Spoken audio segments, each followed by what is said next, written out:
Hey guys, and welcome to Postgame here on the Cyclone Fanatic Podcast Network. Of course, you are also probably watching all throughout Cyclone Fanatic Twitter and my Twitter feed and Facebook, YouTube, all that good stuff. We are presented by all of our great sponsors here in the Wild Rose Casino Studio. I want to give a shout out to my friends over at Carl Auto Group and also give my condolences with the passing of Mr. Moyer. They have been a great supporter of ours here at Cyclone Fanatic for such a long time, and thoughts with all of my dear friends over at Carl Auto Group. Also, my friends at Raymond James Financial, Clay and Chase Natuzel, a couple of great financial advisors who I'm sure are in Jack Trice Stadium tonight celebrating Iowa State's 43-21 win over Baylor. Great guys, never too early to start thinking about your future if you're a young Cyclone or if you're heading into retirement. Let my guys Clay and Chase Natuzel, financials advisors from Raymond James, help you out. Iowa State beats Baylor 43-21. It was a really wild, first half, and then Iowa State dominates. And I'm going to tell you why I was really impressed with this win. It's not like this Baylor team is, elite. I mean, hell, Dave Aranda could get fired. I don't know. But I'll tell you, it's more than just, you beat a 2-3 team 43-21. Iowa State, I don't think, I think our diehard fans who listen to all these shows and watch everything, I think they realize the depth problems right now on defense because of injuries. It got really dicey there in the second quarter. Cale Brazina goes out. They were at their fourth string middle linebacker. At one point, both of your guys on the inside of the defensive line were out. Your corner was out for a little bit. And it looked pretty dim after the first two series, and Baylor goes right down the field, scores touchdowns. And Iowa State isn't great. They're not crisp on offense. Bad interception by Rocco Becht at the end of the first half. One, that he wants to hopefully he learns from it and never makes that mistake again, right? It looked pretty dim there, and you're going, man, this is such a great atmosphere, and Iowa State is going to blow it. And you know what? Just an elite job tonight, I thought, of coaching. And we'll get to the players because a lot of great individual efforts too. But John Haycock tonight does what he does often and starts to ratchet up more pressure. And I thought he made some great calls. Really got this Robertson quarterback from Baylor, who started off, was hitting on about 70-80% of his passes early in the football game, finishes at 57%. They had some pretty good fourth down conversions there. One of them, again, the fourth string linebacker, just missed a hit on the quarterback. It shouldn't have been a touchdown. It was a great call. The coverages were pretty good all night. Jontez Williams with a huge interception in the end zone. I thought Miles Purchase struggled early and then played a great football game towards the end. And I thought they called great games. I thought Taylor Mauser called a great game on offense too. Taking shots downfield. I don't have the number of explosive plays in front of me, but it's a situation where Higgins, you can almost just throw it, hit Bramer to a point too. You throw it downfield, and sometimes the worst that's going to happen is you're going to get a PI. What did Higgins have tonight? 8 catches, 116 yards, and a touchdown. Was targeted 12 times. I love that. I love that Rocco Becht is that. That's a potential first-round pick at wide receiver that Iowa State has in Jaden Higgins. You go to him 12 times. He only gets 8 catches, but I love that. Go to your big-time players. Jaylin Noel was awesome in his 8 targets, had 5 catches for 98 yards. Both of those guys almost go over 100 yards. Again, Rocco Becht has still not played his best football for Iowa State. And you're 5-0 for the first time since 1980. Donnie Duncan was the head coach. Remember that guy, Mac Brown? You ever heard of him? He was Iowa State's offensive coordinator in 1980. So really a historic win is Matt Campbell, keeps checking off boxes here in Ames. And again, I call it a really great win because, Baylor showed up very spirited. You didn't know I said all week, I thought if Iowa State could get on the scoreboard early, if they could really pressure them early, that I thought Baylor might quit. It took it took them 3 quarters to do so. So, man, they had a lot of adversity early in that football game, and they didn't panic, and they staved off Baylor, and man, really went for the jugular, which I was a really big fan of how they called that game, both coordinators in the particular calls. The highlight of the game is Jaylin Jackson, right? My guy Juice, 12, the running back. He was incredible. A couple of highlight type plays tonight, and you almost wonder it. I think what happened on the fourth down early in the football game, where it looked like a terrible play call. Sama, I think, and I don't know for a fact. I think he made the wrong cut. I think he hit the wrong hole and barely played after that. So Abu, I'm not going to focus on that because I promise you, at some point this year, Iowa State's going to need Abu Sama. Okay? I'm not going to bury him. I don't have to bury him to talk up Jaylin Jackson and Carson Hansen. He almost had 200-yard rushers today for Iowa State, and that's a very nice accomplishment for this offensive line, and specifically this this running back group. I said this to Jeff Woody, who's obviously a very good football mind. I think Taylor Mauser's the most aggressive coordinator that Iowa State football's ever had in like the modern era, right? Like back in the 80s, nobody was doing very interesting things offensively. So I'm saying like 2000 on, McCarney on. Mauser's the most aggressive offensive coordinator Iowa State's ever had. And you either like it or you don't. I love it. Like I love it. It's my kind of football. We didn't see as much of the 3 tight end stuff tonight. They were balls to the wall. I loved it. I thought that they called a really nice game on both sides. An elite special teams night. You miss a PAT, but it doesn't matter when you're going off and getting special teams touchdowns.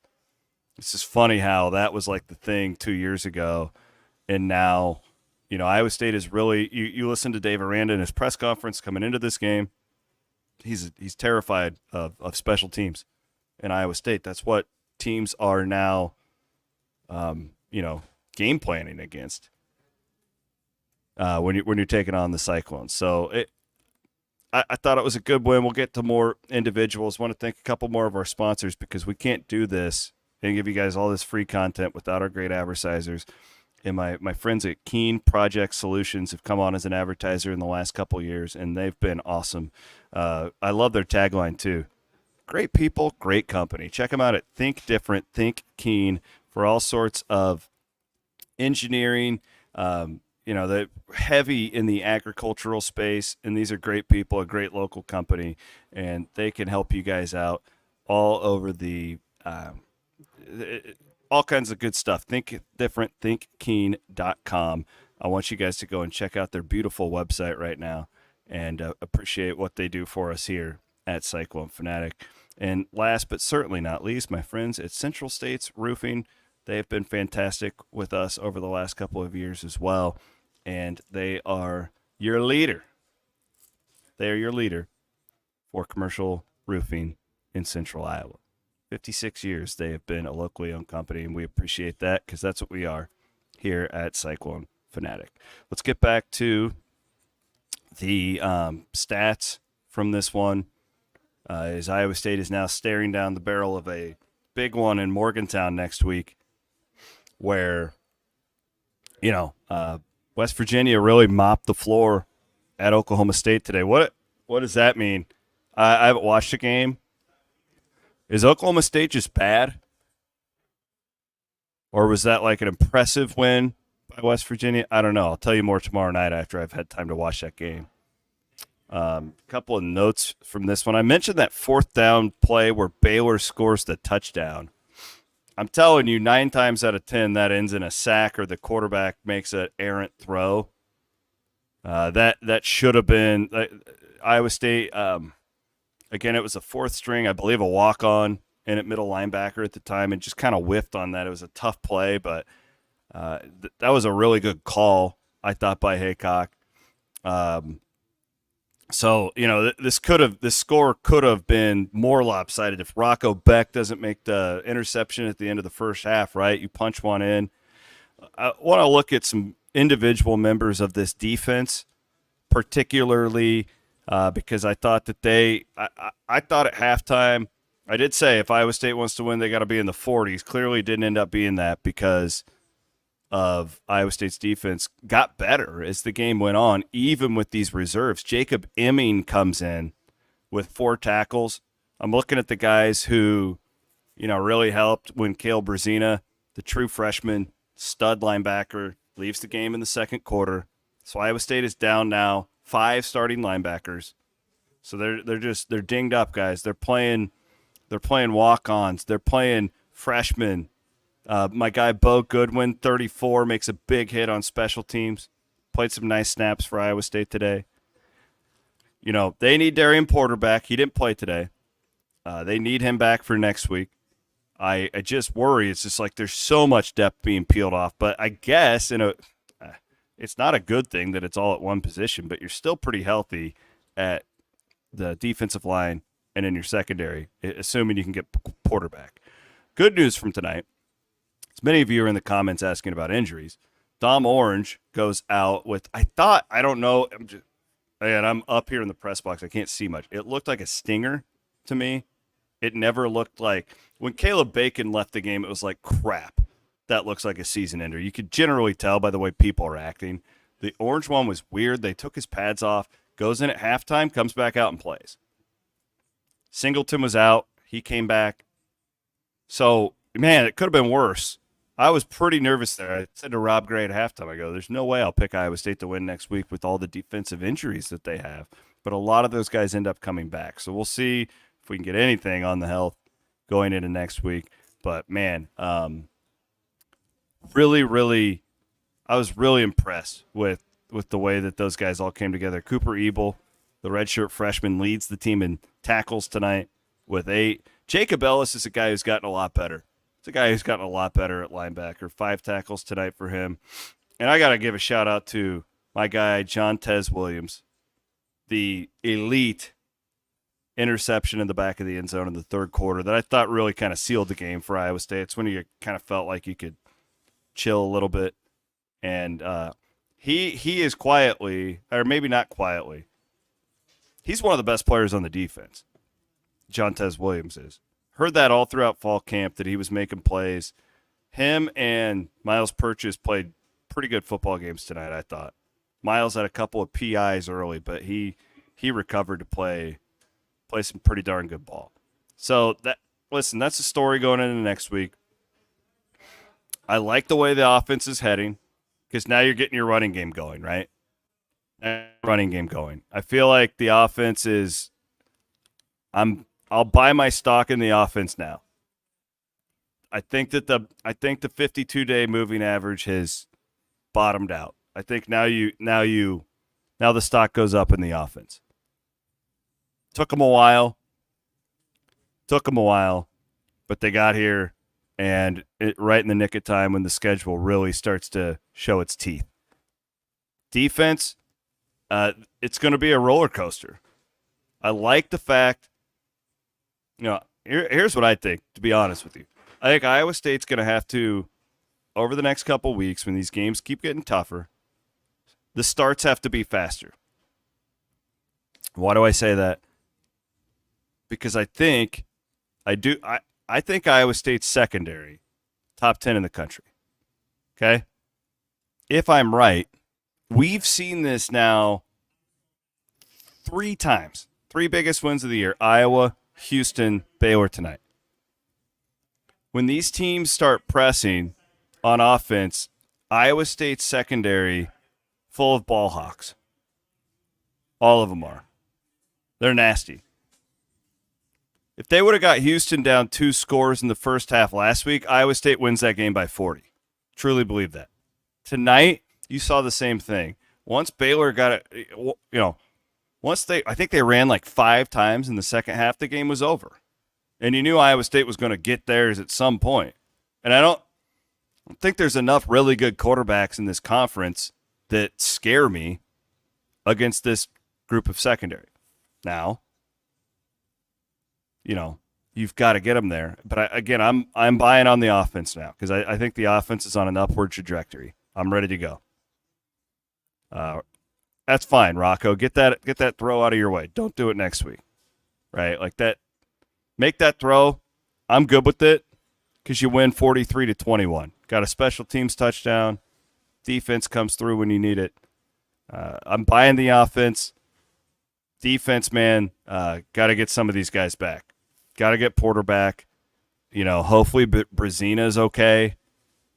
He was running around on the sidelines and coaching up players, and he looked okay. Assuming Orange and you got to get Brazina back. These linebackers, man, you just can't be playing walk-ons and stuff. That's just so hard to do. It's nobody's fault, but it's so hard to do when you're playing at a high level. And I trust Haycock, and I love his calls tonight. Like, I can't wait to go back and watch the second quarter on with what Haycock and Mauser were doing out there. I thought it was an incredibly coached game where sometimes everything's not going to go your way. Sometimes players are going to make mistakes. They did that tonight, but then guys make big plays like Jaylin Jackson we saw. Jontez Williams made a big individual play, but more importantly, they were put in positions to do really awesome things. And I thought this was just a really impressive win because of all that. This game could have gone a different direction. We all watched it. Felt the energy in here in the second quarter. Wasn't great. But Iowa State, staved everything off and dominated. Really stepped on the throat of a weaker opponent, which is awesome. Guys, I appreciate you. Iowa State wins this one. They pulled my scoreboard off here. It's 43-21 was the final. First 5-0 start for Iowa State since 1980. Iowa State, the best start in school history. Look this up. 7-0 in 1938. That's the best start in school history. Still got a couple games to go. 1938. Williams and Bloom will be back on Sunday. The fellas and Jacqueline will be recording as well for all sorts of response to this game. My name is Chris Williams. Thanks to Aiden Wyatt for producing. And we will talk to you guys on Sunday night right here on the Cyclone Fanatic Podcast Network.